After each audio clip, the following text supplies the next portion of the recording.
त्रिकोणमितीय अनुपात के मान, है ना, अनुपात के मान, ठीक है। तो कोण कौन सा है?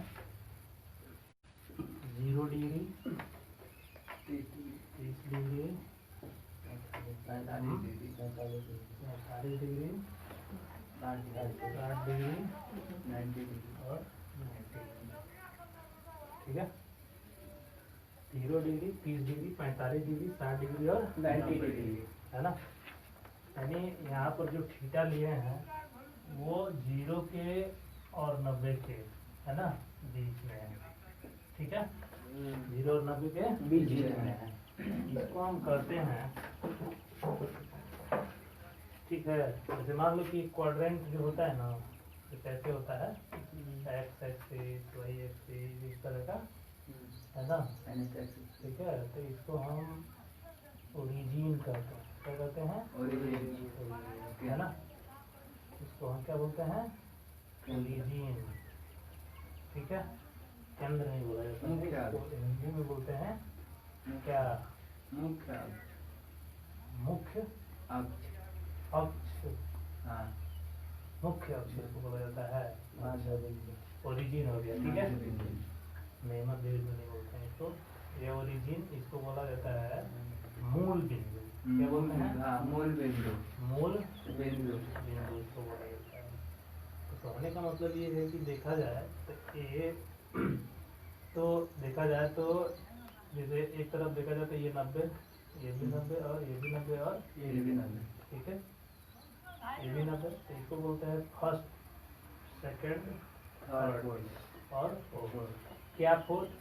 तो ये क्या है, एक सर्किल का, एक सर्किल है ना, इसका 1/4 हिस्सा, ठीक है, 1/4 हिस्सा, तो इसको बोलते हैं प्रथम पाद। क्या बोलते हैं? प्रथम पाद। इसको बोलते हैं तृतीय पाद, तृतीय पाद, ठीक है। तृतीय पाद, तृतीय पाद, ठीक है, तृतीय पाद। इसको चतुर्थ पाद, आया समझ में?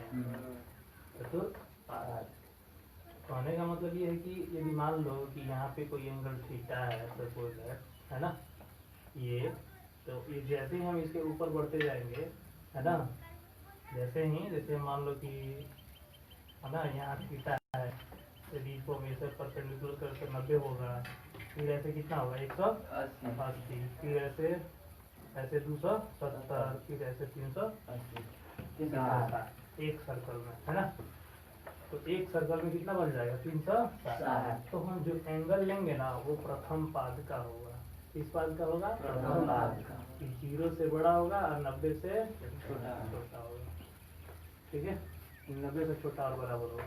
तो प्रथम पाद के हम कोण लेते हैं, कौन कौन सा कोण है? 0 डिग्री, 45 डिग्री।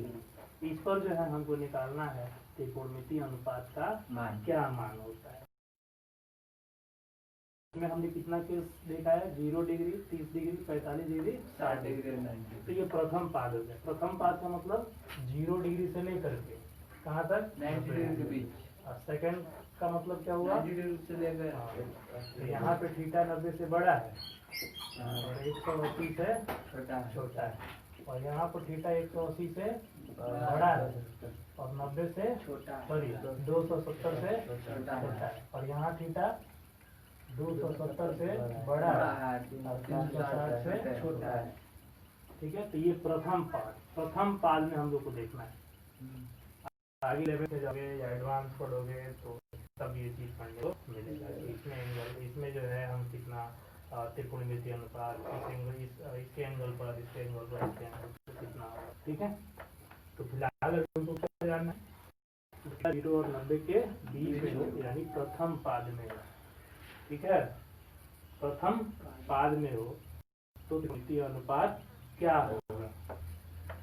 ऐसा समझ में, त्रिकोणमितीय अनुपात क्या होगा? चलो, तो सबसे पहला काम हम देखते हैं, है ना, एट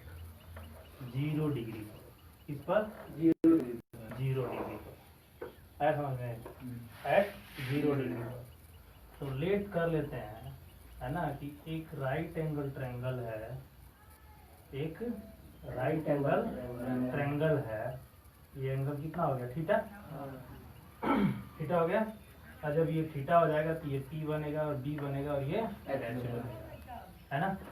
अब जरा हम देखें, यदि, है ना, थीटा को 0 कर दिया जाए, यदि ये एंगल 0 कर दिया जाएगा, है ना, तो क्या होगा। कहने का मतलब ये है कि जैसे मान लो कि एक दीवार है और ये सीढ़ी लगा हुआ है, लगा है ना, सीढ़ी लगा हुआ है, ठीक है, और सीढ़ी लगा हुआ है। तो अब इसमें हम एक काम करते हैं, ऐसे सीढ़ी लगा हुआ है, ये सीढ़ी है और ये दीवार है। अब हम करना ये है कि सीढ़ी को ला के हमको जमीन में सटा देना है। तो जमीन में जब सटाएंगे तो सीढ़ी की जो हाइट है दूसरे तरफ की वो तो खत्म हो जाएगी। यानी कब होगा, सीढ़ी जमीन में कब सटेगा, जब ये दीवार नहीं रहेगा। तो मान लो दीवार गिर गया तो सीढ़ी जमीन में आके सट गया। तो कहने का मतलब यदि थीटा 0 कर तो सट गया तो ये थीटा क्या हो जाएगा, 0 नहीं हो जाएगा। मान लो इतना पर झुका हुआ है, यदि सीढ़ी हम और ऊपर ले जाए तो और एंगल इसका बढ़ेगा। लेकिन और यदि मान लो कि सीढ़ी को और छोटा करते हैं, मान लो और छोटा करते हैं, इतना हो गया, फिर इतना, है ना, फिर इतना, और एक समय ऐसा आएगा कि सीढ़ी जमीन पर हो जाएगा और इसका एंगल क्या हो जाएगा, 0 हो जाएगा। तो कहने का मतलब ये है कि जमीन भी रह रहा है, सीढ़ी भी रह रहा है, कौन नहीं रह रहा है, दीवार नहीं रह रहा है। तो दीवार बोले तो इसमें कौन नहीं रहेगा, P नहीं रहेगा। तो जब थीटा 0 हो गया ना तो P भी क्या हो गया, 0 हो गया, ठीक है। जब थीटा 0 हो गया तो P भी क्या हो गया, 0 हो गया, है ना। और जब P 0 हो गया तो सीढ़ी कहाँ चला गया, दीवार में, यानी किससे सट गया, धरती से। इसमें धरती कौन है, B है, यानी H कितने के बराबर हो गया, B के बराबर हो गया, ठीक है। तो थीटा 0 हो गया तो P 0 हो गया। जब जैसे ही 0 होगा तो ये एंगल खत्म। थीटा का मतलब क्या है, झुकाव, कोण का मतलब क्या है, झुकाव ना। अब जैसे झुकाव ही खत्म होगा तो फिर ये धरती पकड़ लेगा, धरती पकड़ लेगा तो थीटा 0 P 0 और H बराबर B नहीं हो जाएगा। तो इस हिसाब से अब हम यदि निकालें H बराबर कितना आ गया, B आ गया, अब P बराबर 0 आ गया। तो अब इसी हिसाब से यदि हम निकाले sin 0, है ना, ठीक है, sin 0। तो अब ये बताओ कि कौन कौन से त्रिकोणमितीय अनुपात में परपेंडिकुलर होता है, लंब होता है। साइन में होता है, tan में होता है ना, और किस में होता है, ऊपर किस में होता है, इसी में ना होता है। तो इसका मतलब ये P बाई कितना हो गया, H, और ये P बाई B हो गया। तो जब P ही 0 हो गया, है ना, ठीक है, तो ये 0 बाई H और ये भी 0 बाई B। तो साइन 0 0 और tan 0 0। अब इसी का अपोजिट लेकर के यदि चलो cosec 0 और cot 0 है, तो लेकर के चलोगे तो ये क्या H बाई P कहलाएगा और ये क्या कहलाएगा, H by B by P कहलाएगा। तो इसमें P क्या हो गया, नीचे हो गया ना, तो H बाई 0 और ये B बाई 0। अब ये भी इंफिनिटिव हो गया और ये भी इंफिनिटिव, यानी किसी भी संख्या में जब 0 से भाग लगाते हैं तो उसका मान 0 अपरिभाषित होता है। क्या होता है, तो पता चल रहा है ना, जब थीटा 0 हो गया तो P भी 0 हो गया और H किसके बराबर हो जाएगा, B के बराबर। हाइपोटेनस यानी कर्ण जो है आधार के बराबर हो जाएगा। कब, जब थीटा हो जाएगा 0। तो साइन 0 पर वैल्यू कितना होगा, 0, tan 0 पर कितना होगा, 0, cos 0 पर इंफिनिटिव। क्यों, क्योंकि P नीचे होता है ना, P जो है हर में होता है, इसलिए इसका मान दोनों का हो जाएगा, इंफिनिटिव हो जाएगा। समझ में है। बाकी लेके चलते हैं sec, है ना, sec 0, ये B बाई कितना हो गया, H, तो B बाई H, तो B किसके बराबर है, 1 है ना, तो B और H बराबर है, तो B बाई B कट के कितना हो गया, 1, और यही sec हो जाएगा। सेक जीरो में भी h बाई बी है ना, तो यहाँ भी कितना बनेगा, यहाँ भी बी बाई बी करके इसको 1 बराबर तो देख सकते हो यहाँ पर कॉस हाँ ठीक है। अब यहाँ पर तुम देख सकते हो कि इस पर 1 हो रहा है, यानी जीरो पर इसका किसका वैल्यू 1 हो रहा है, जीरो और सेक का। अब बाकी साइन और टेन का 0 हो रहा है और कॉसेक का और कॉट का अपरिभाषित हो रहा है। अरे समझ में अपरिभाषित हो रहा है। तो यहाँ तक दिक्कत कोई, तो हम किस पर बात कर रहे हैं, 0 डिग्री। तो एट 0 डिग्री पर हम बात कर रहे हैं, तो 0 डिग्री पर क्या कंडीशन होता है कि P 0 हो जाता है और कोण B के आधार के बराबर हो जाता है। ऐसा है। तो इस हिसाब से यदि हम सोचें तो हम इसको निकाल सकते हैं। तो ये पहला केस हो गया है ना, साइन 0 तो साइन 0 tan 0 क्यों होता है, क्योंकि जब थीटा 0 होता है ना, तो P 0 हो जाता है और B किसके बराबर हो जाता है, h के बराबर हो जाता है। कोई दिक्कत नहीं ना। चलो अगला केस,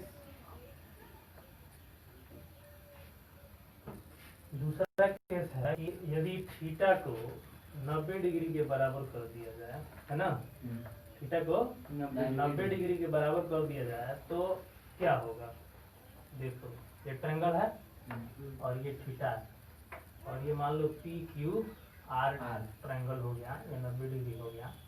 तो कहने का मतलब ये है कि यदि थीटा 0 कर रहे थे तो पी हट जा रहा था, लेकिन अब थीटा को हमको 90 करना है। कितना करना है, 90 करना है इसको, है ना, ठीक है। तो ये थीटा 0 कर रहा था और इस थीटा को क्या करना है, 90 करना है। तो 90 का मतलब क्या होता है, फुल्ली खड़ा करना है। तो फुल्ली खड़ा करने का मतलब जैसे मान लो कि एक बांस ऐसे लगा हुआ है, अब इसको खड़ा करना है तो नीचे से दबाएंगे ना, जैसे मान लो कि ऐसे है, ऐसे लगा है ना, अब इसको पूरा परपेंडिकुलर करना है, इससे थीटा बना हुआ है यहाँ से है, और इसके बाद से सीधा करना है तो इसको करेंगे ना इसे नीचे से, हाँ तब ना सीधा होगा है। जब सीधा होगा तो जैसे थीटा 90 बनना चाहेगा तो फिर क्या हो जाएगा, 0 हो जाएगा। हाँ P H के बराबर है, समझ में बोलो, है ना। यदि थीटा 90 हुआ तो B 0 और P H के बराबर है, ठीक है। और जब H के बराबर हो जाएगा तो फिर हम निकाल लेंगे। अब देखो B किसमें P किसमें होता है, ऊपर साइन में और tan में, है ना, साइन में और tan में। चलो ये साइन 90 निकल गया तो P बाई कितना हो गया, H। तो P बाई H बोले तो P और H के बराबर है ना, P H के बराबर है तो इसको कितना आ गया। इसी तरीके से इसका अपोजिट दोनों cosec 90 होता है ना, जब cosec 90 होगा तो H बाई P होगा, H बाई P होगा इसका वैल्यू 1। चलो आगे बोलो, यदि sin 90 cosec 90 अब क्या है,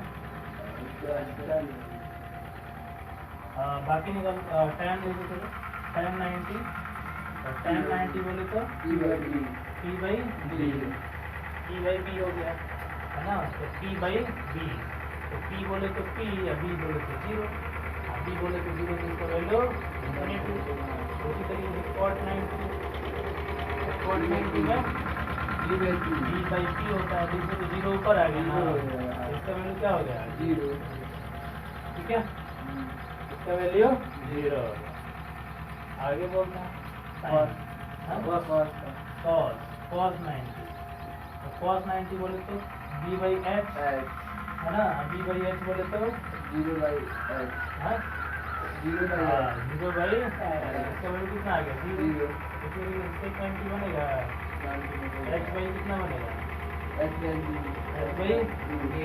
बनना,